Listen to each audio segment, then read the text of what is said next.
Hello and welcome back to Frogboy X1 Gaming. I'm Andrew, and as you can see by the title, we have something serious to talk about today. So if you like this content, don't forget to like and subscribe. And if you haven't subscribed yet, please subscribe. I'm trying to hit 5,000 before my 2-year mark, which is coming up on April 11th. I'd really like it for you to become part of this community and enjoy gaming with us. So, as you can see by the title, man, it's come out that Redfall was in active development for PlayStation 5 alongside the Xbox version before the deal was closed for Bethesda, before Bethesda becoming Xbox first party. Now, there's a lot of guys over on Twitter right now. I was on Twitter today. I was kind of, going back and forth, with a few people and stuff. And let me give you my honest thoughts first. So if you want to just get out of the video, you can. No, I don't think that Microsoft is obligated to continue making a Redfall version for the PlayStation 5. Like, they're not. They're not obligated to do that whatsoever. Microsoft has fulfilled those obligations that they had said. Anything that was under a contract for and already on PlayStation will not be taken from PlayStation.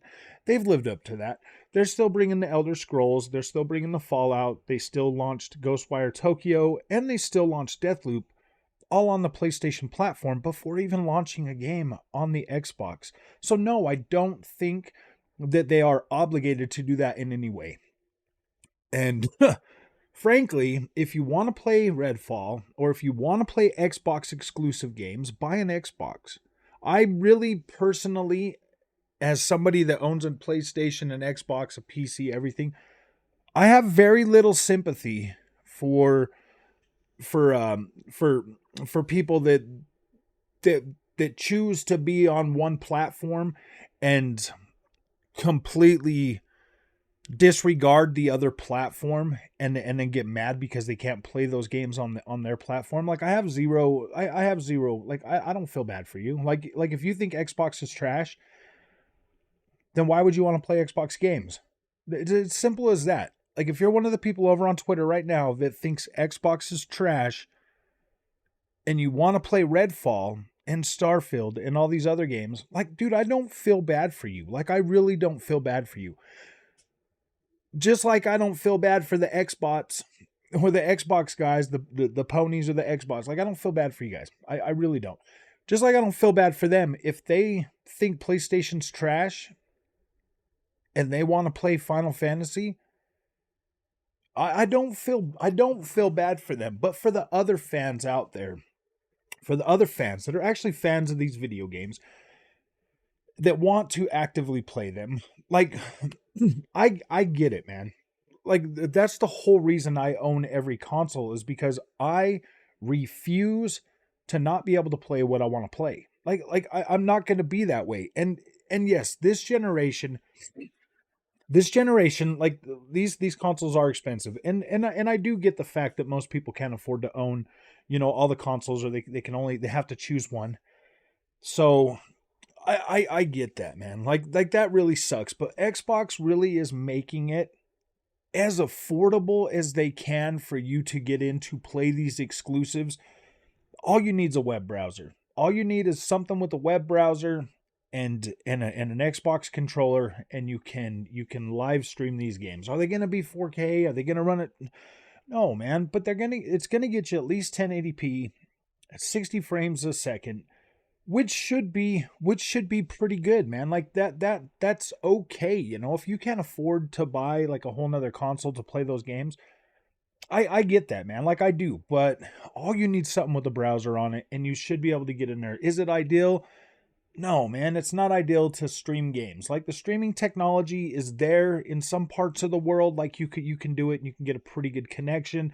I know that having my Xbox hooked up and streaming games, I get pretty decent. I get pretty decent streaming through that. I've played with xCloud a few times. I've even ran it on Junior's Xbox One. And it works pretty good. So I get that, man. I completely understand that argument. But you also have the ability to get an Xbox Series S so that you can play these games natively. And another good thing that Xbox has done by bringing that junior console out and still allowing you to be able to play next gen games on that is freaking pretty awesome. I love my Series S. Like I do. I think it's great. I play it on my 1440p monitor all the time. It's a solid companion system, especially if you have a PlayStation 5. If you've already got a PlayStation 5 and you want to play these Bethesda games, man, the Xbox Series S does punch above its weight. Like it does do pretty good. It does just as well as you would expect of it. Now, if you're playing it on a 4K TV, yeah, you're gonna struggle a little bit. It's gonna be a little bit rough. Things are gonna be, a little bit blurrier. They might not be as detailed, stuff like that. That's why I highly recommend 1080p 1440p monitor. That way you can at least really enjoy it. I even actually recommend a 1440p monitor for the PlayStation 5 and Series X. So I just feel like you get a lot better response time. You get a much sharper, better looking image all across the board. I mean, like 4K games get downsampled to 1440p. It looks incredible. You still get HDR support. You still get variable refresh rate. Except for on the PlayStation, you're not going to get the VRR unless your monitor has a 2.1 HDMI. I know PlayStation's working on it. They're moving really slowly on this, but that is that is a feature that will greatly benefit the PlayStation 5 once it becomes available. Now, I want to get back to this whole Redfall thing because there's a lot of guys, a lot of previews have come out. A lot of them are hyping it up pretty good right now, and I'm not gonna lie, like I'm a lot more hyped from what I'm seeing from the other content creators that actually when we're able to go and have some hands-on time with this.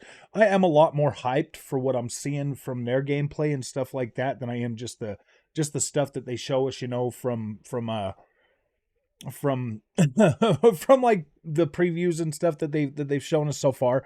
I am a lot more hyped. It looks fun. It looks, and I can understand why PlayStation gamers would be upset about this, because it is, man. Like Redfall looks cool, man. I'm not gonna lie. That looks like a cool game.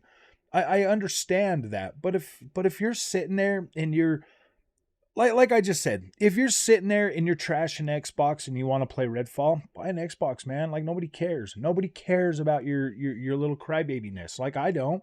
If you're over there on Twitter, continuously bashing Xbox and saying Xbox has no games, and then you're mad that you don't get to play one of the Xbox exclusives, like I don't know what to tell you, man. Like that's a you problem. You should probably stop being a baby and being like stuck to one console and go buy an Xbox so you can play these games. Because after seeing those images of Hellblade 2 today, man, like I don't know, man. I don't know if you guys are going to be able to continue the whole crowdy argument for long, because Xbox is bringing the fire, man. I've been saying this for 2 years now.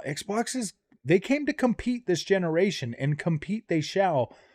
So if you're that tied to one plastic box, man, like I said, I get that, some people just can't afford both of them. And I feel bad for you guys that don't have the ability to take advantage of both consoles, man. Like that does suck. I've championed Xbox for being an incredible value this generation, and it is. I mean, you think about it this way: you buy the Xbox, all you got to do is sign up for Game Pass. All you got to do is sign up for Game Pass. If you buy the PlayStation Plus Premium is a great value as well. As long as, I mean, if you're new to the platform and you haven't played a lot of those games, you are getting a pretty decent value over there as well. So it is a toss up, man. But you are getting more day and date first party and third party games on Game Pass. So it does make that value even better. This year here started off pretty good. It's going to continue to grow and get better. It's hard for me to not recommend Game Pass to you, because it is an incredible value. You get to play games like I get to play games if you have Game Pass, man, and that's awesome, man. That's what you should want. When I was younger and we had Super Nintendos and stuff, man, yeah, dude, I had to rent all of my games, man. Well, I worked the paper route to get my first Super Nintendo. I literally had enough to buy one game, and that was the cheapest game there, and it was like $29.99, and it was Bill and Lambert's Combat Basketball. I didn't care. I bought it because I wanted something to play on my Super Nintendo, and then everything else I rented for a long time. The next game I bought was Mortal Kombat 3 Ultimate. That cost $100, man. I had a regular job by then, so I could like actually I had a little bit more money to spend, but yeah, man, like it was I was renting. Man. I'd get the Blockbuster pass. I'd go up to the Blockbuster, I'd rent one game, come back, play that for a while, take it back, get it. You just keep doing it just so I can play more games. So I get it, man. Like you can throw shade at Xbox for having Game Pass and talk about renting games and stuff, but man, there's a lot of people out there that just want to play games but they just can't. And I feel for those people, and you know, I would like to see you be able to enjoy whatever you want. But the whole fanboy thing, man, it's getting a bit ridiculous, man. If you want to play Xbox games, buy an Xbox. So if you like this content, don't forget to like and subscribe, man. We'll see you guys in the next one. Thank you for watching. And like I said, hit that subscribe button. I'm trying to get to 5,000 by the 11th of next month so that we can hit that. And we're going to be doing a live stream for Switchback on PSVR 2 tonight. We'll see you guys then.